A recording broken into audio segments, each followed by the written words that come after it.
7 মাস বয়সী এক শিশুকে বিভিন্ন পুষ্টিকর খাদ্য খাবার সহযোগে এদিন অন্নপ্রাশন দেওয়া হয়। এই উপলক্ষে আইসিডিএস কেন্দ্রে নানান পুষ্টিকর খাদ্য খাবারের প্রদর্শনীর আয়োজন চোখে পড়ে। আইসিডিএস কর্মী শ্রাবণী চৌধুরী জানান, শিশুরা 6 মাস বয়স পর্যন্ত মাতৃদুগ্ধ পান করে, কিন্তু 7 মাস পড়লেই শিশুদের হালকা খাবার দিতে হয়, যাতে বিভিন্ন দানাশস্য ও ফলমূল থাকা আবশ্যক।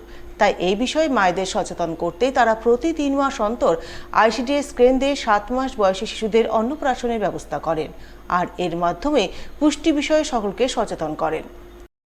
আমাদের এটা বিগত 2017 সাল থেকে আমাদের যেটা আইসিডিএস এর নিয়ম অনুযায়ী প্রত্যেকটি শিশুকে 6 মাস মায়ের ব্রেস্ট মিল্ক খেয়ে থাকে, তার জন্য মায়েদেরকে অবগত এবং শিশুর পুষ্টির মান বৃদ্ধির জন্য 7 মাসে আমরা এখানে অন্নপ্রাশন দিই। এটা বিগত প্রায় 10 বছর ধরে হয়, কিন্তু 17 সাল থেকে নিয়ম মেনে প্রত্যেক 3 মাস অন্তর মাসের শেষ শুক্রবার পুষ্টি দিবস হিসাবে আমরা শিশুদেরকে অন্নপ্রাশন দিয়ে এবং মায়েদের স্বাদ দিয়ে থাকি।